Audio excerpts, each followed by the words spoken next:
Tervetuloa DocPoint Helsinki dokumenttielokuvafestivaaleille.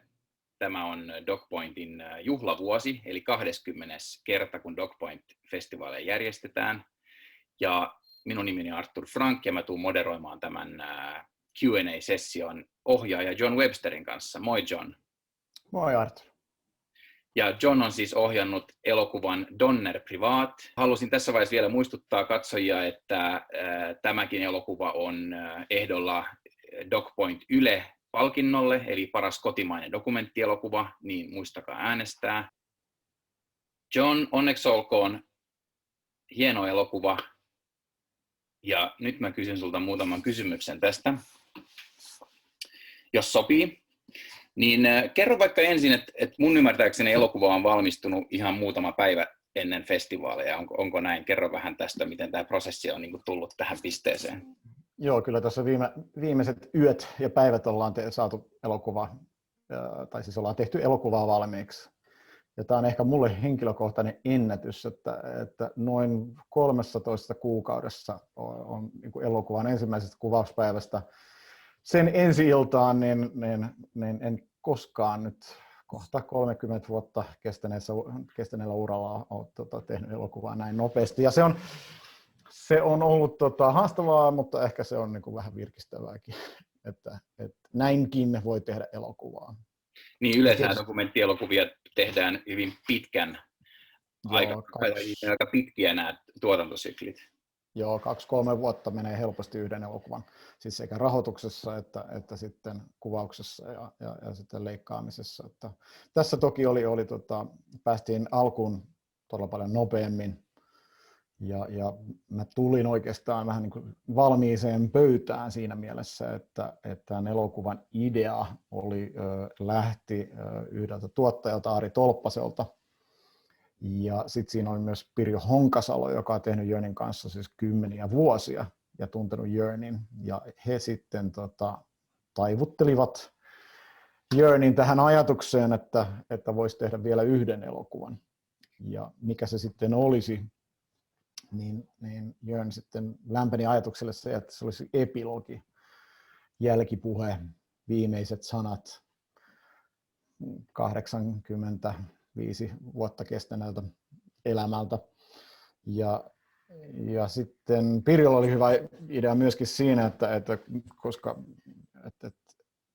käytettäisiin Jörnin itse, tai siis runkona käytettäisiin Jörnin kysymykset, jonka hän kysyi Ingmar Bergmanilta, kun haastatteli häntä, ja se oli myös hyvin pitkä haastattelu, ainakin siis 6 tuntia useampana päivänä. Ja siihenkin ainakin siis me vitsailtiin, että ainakin hän ei voi kritisoida, että kysymykset on huonoja. Toki ne ei ollut nyt ihan täsmälleen ihan samoja kysymyksiä, mutta aihealue oli samoja aihealueita. Okei, no toihan oli jännä tämmöinen lähtökohta. Mutta sä sanoit, että idea tuli Ari Tolppaselta ja Pirjo Honkasalo oli vähän mukana, mutta kerro vähän tarkemmin, että miten sitten lähti käytännössä sitten, että siitä tehdään, koska Jörnhän oli hyvin vanha, mutta ei varmaan ollut ihan tiedossa, että hän ihan muutama kuukausi sen jälkeen, kun kuvasitte haastattelut, niin poistuisi keskuudestamme.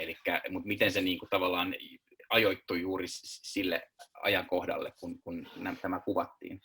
No ehkä kyllä lähtökohta elokuvalle oli se, että kyllä Jörn tiesi itse, että nyt niin kuin viimeisiä aikoja eletään, että hänellä oli sitten tullut uusi kasvain keuhkoon, jota ei voitu käsitellä eikä myöskään leikata. Että hän tiesi, että loppu lähenee. Ja sekä Ari että Pirjo ajatteli, että kyllä vielä että olisi tärkeää saada vielä yksi haastattelu. Ja tosi siis Pirjo oli ihan keskeinen siinä haastattelun niin kuin rungon tekemisessä ja myöskin siis Jörnin kanssa puhumisen tästä asiasta. Ja mä tulin oikeasti sitten vasta siinä ihan niin kuin, no siis Jörn halusi tehdä tämän elokuvan, tai halusi tehdä sen haastattelun ruotsiksi. Ja ehkä sen takia mut pyydettiin siihen mukaan, että kun toinen tai kolmas kieli, miten se nyt ottaa, niin on ruotsi. Ja siinä vaiheessa tietysti mä en oikeastaan tuntenut Jörniä ollenkaan.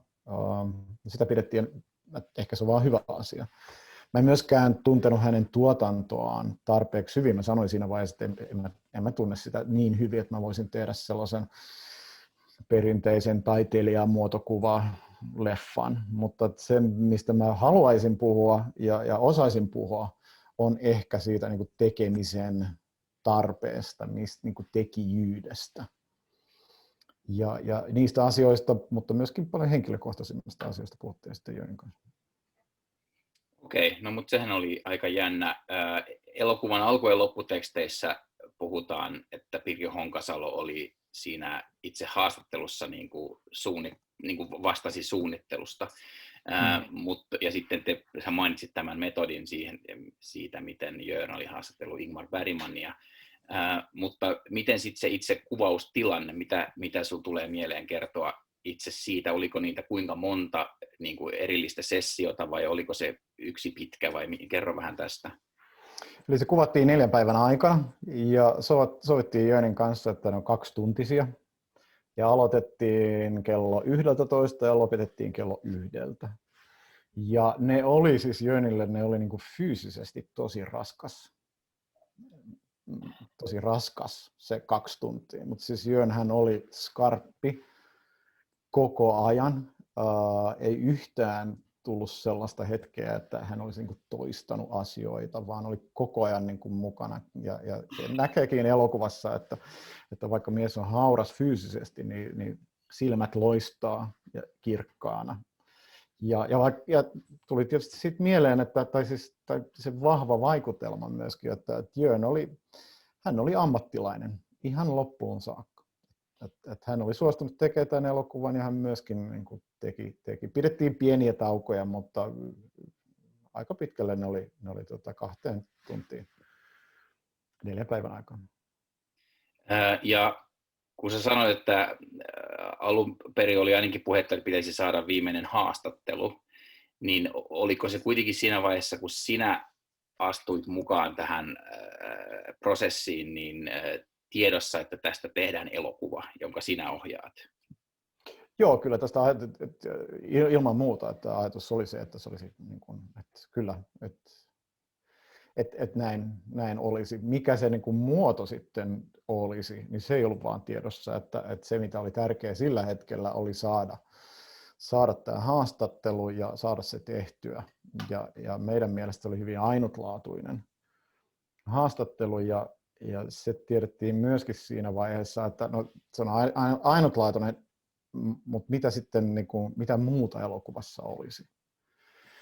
Ja johtoajatuksena oli koko ajan se, että tämä on epilogi, että Jörnin sanat on ne, jotka niin kuin kantaa tässä näin. Sitten jossain vaiheessa, sen takia siis siihen päädyttiin myöskin, että kun meillä on muita haastateltavia, niin ne on vaan äänessä. Koska meidän mielestä siis Leikka ja Tuuli Kuittisen ja mun ja siis koko tuotantotiimin mielestä, että jos siinä olisi ollut muita haastateltavia, niin se olisi vienyt pois siltä Jörnin haastattelulta ja sen ainutlaatuisuudelta. Sitten se, mitä olisi kuvassa, out of frame tai in the frame, niin kuin tässä tapauksessa, sun takanas, mitä olisi kuvassa, niin sitä me mietittiin, koska Jörn on ollut paljon koko elämänsä kameran edessä ja arkistomateriaalia löytyy Jörnistä, mutta se tuntuu, että paljon siitä on jo nähty. Ja sitten nämä Jörnin omat valokuvat, niiden löytyminen, se tuntui niin kuin taivaan lahjalta, ja se oli niin kuin suuri. Siis heti kun mä sain ne ensimmäiset pinnakkaiset käteen, niin mä tiesin kyllä, että tämä on se tapa, jota tämä elokuva kerrotaan, koska sen sijaan, että ne arkistomateriaalit, mitä on olemassa, ne on kuvia Jörnistä, kun nämä on Jörnin kuvat. Että tässä olisi mahdollisuus tätä kautta, näiden kuvien kautta nähdä maailma Jörnin silmin. Ja silloin se olisi lähempänä tätä epilogi-ajatusta sitä, että se on Jörnin viimeisiä sanoja. Saisinko vähän hiljaisuutta? Okei, pahoittelen. Tuossa mainitsit myöskin leikkaajan Tuuli Kuittisen ja tulee mieleen se, että dokumenttielokuvien niin kuin se lopputulos paljolti syntyy leikkauspöydällä.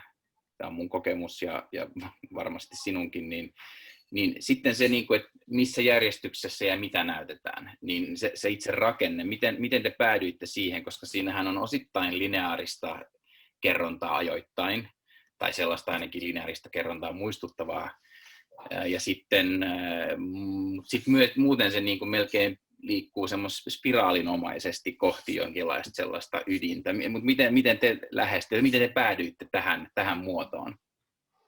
Siis leikkaajahan on juuri, ja varsinkin tällaisessa elokuvissa, niin kuin aivan keskeinen. Että kyllä Tuuli teki niin valtavan duunin, semmoista, joka ei näy missään, mutta että se Tuuli katsoi kaikki Jörnin elokuvat. Siis mä en tiedä kuinka monta TV-haastattelua erilaista siis vuosikymmenien ajalta. Tuuli tunsi Jörnin tuotannon läpikotaisin ennen kuin edes päästiin niin kuin istumaan yhdessä miettimään rakennetta. Yleensä mulla ainakin siis se, kun lähtee hahmottamaan, mikä on elokuvan rakenne, niin musta on aina tärkeää istua leikkaajan kanssa ihan alussa tai heti alusta ja katsoa materiaalit yhdessä ja miettiä se, että mitä tunnepuolella kolahtaa. Ja luottaa siihen, että se, minkä itse kokee tunteella, tai jos on vahvoja tunteita, niin ne on myöskin sellaisia, jotka katsojatkin kokee, ja yrittää muistaa, että nämä on tärkeää pitää mukana. Ja tässä elokuvassa ehkä Jörnin kohdalla oli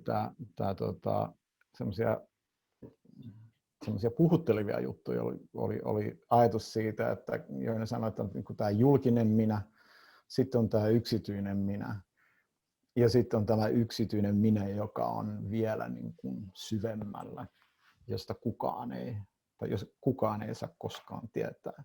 No tietysti ikävinä elokuvatekijänä halutaan heti tietää, no mitä siellä sitten on. No sitä ei kyllä Jörn ikinä paljastanut, mutta kun mä sanoin alussa, että se, mistä mä ajattelin, että mä pystyisin puhumaan Jörnin kanssa, on siitä tekijyydestä. Että mistä se kumpuaa. Siis Jörnhän oli mieletön energia, sillä oli koko ajan jotain projekteja, ehkä vähän liikaakin projekteja menossa koko ajan, että mistä se tulee.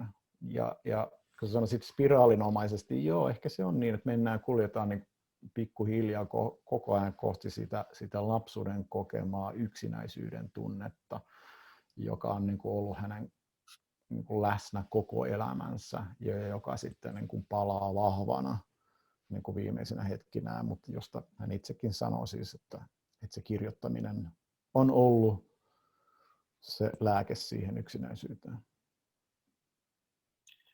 Sitten toinen teema, mikä vahvasti tulee elokuvasta paistaa läpi, on isyys. Osittain Jörn tästä puhuu myöskin omasta isäkokemuksesta tai sen puutteesta, mutta paljon sitten hänen lapsistaan. Miten tämä asia itse haastattelutilanteessa, miten sä sitä lähestyit ja sitten myöskin siitä, miten sit lähdit valitsemaan niitä haastateltavia. Paljonhan on tähän haastateltu hänen lapsia. Niin kerro vähän tästä teemasta. No silloin se kyllä tietysti siinä haastattelun aikana, että kyllä tämä on aihe, josta meidän täytyy puhua. Tai ainakin mun täytyy kysyä. Jörn kyllä, voisi sanoa, että kyllä Jörn vastasi niihin kaikkiin asioihin niin hyvin ja niin julkisesti kuin hän vaan pystyy. Että ei mulla ollut sellaista ajatusta, että eikö sitten, niin. Sitten se tietysti se isyyskysymys sitten vielä keväämällä hänen kuoltuaan nousi vielä vahvemmin esille, kun Otto Gabrielsson julkaisi kirjan Jörnistä. Ja kun mä olin kuitenkin tehnyt niin kuin muita haastatteluja Jörnin lasten kanssa varmaan siinä vaiheessa. No nyt en vanno, että näin olisi, mutta joka tapauksessa, että niiden haastattelujen kautta muodostui kuva, että se ei ollut niin mustavalkoinen Jörn isänä kuin mitä lehden otsikoista tai sosiaalisessa mediassa kun saattoi lukea. Ja kuten elämässä yleensäkin asiat on, varsinkin tämmöiset isot asiat, isot kysymykset on paljon monimutkaisempia kuin paljon harmaata aluetta. Ja näin myöskin Jörnin kohdalla. Toki hän oli surkea isä useammalle lapsilleen, mutta näille nuorimmilleen ilmeisen hyvä isä. Ja että se, mikä se kasvu Jörnin kohdalla oli, että hän pääsi siihen, niin ehkä se, tiedä vastaako elokuva siihen, mutta ainakin raottaa sitä Jörnin persoonaa myöskin, joka ehkä teki hänestä vähän vaikeaa vanhemman. Ehkä tämän vaikeuden ilmaista tunteitaan sanoin, jonka takia hänen piti kirjoittaa ehkä. Mutta sitten taas, ja tämä on tullut useammalta henkilöltä, ei vaan niin kuin lapsilta ja läheisiltä, vaan että hän osoitti kiintymystä ja tunteitaan tekojen kautta.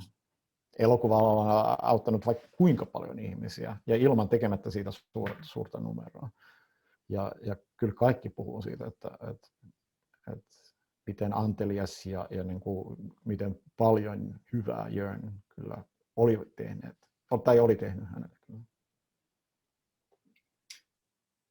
No mitä sä itse toivot, että katsoja saa tästä elokuvasta?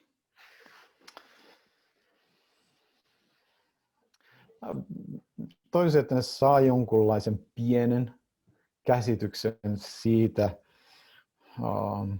valtavasta, monimutkaisesta, energisestä, lahjakkaasta, ärsyttävästä,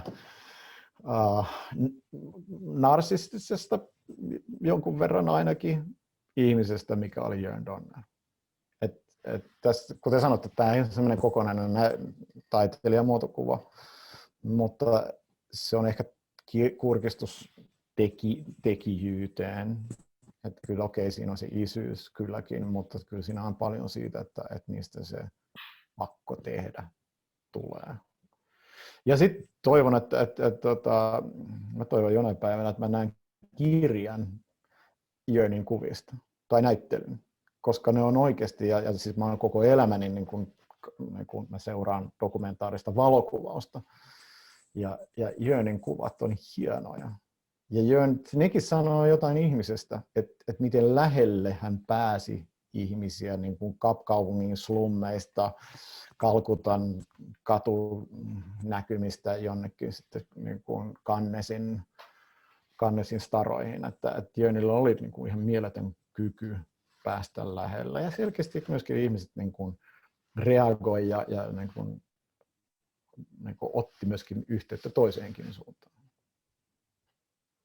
Kiitos John, onneksi olkoon hienosta elokuvasta. DocPoint haluaa lahjoittaa sinulle palan ikimetsää. Yeah.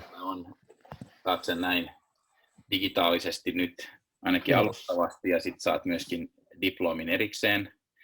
Onko ne niin toisessa lähellä, koska viimekin vuonna mulla oli elokuva niin se palanen, voisi kasvattaa niin tämmöistä niin imperiumia? Siis joo, mun mielestä kyllä joo. John Websterin ikimetsää imperium.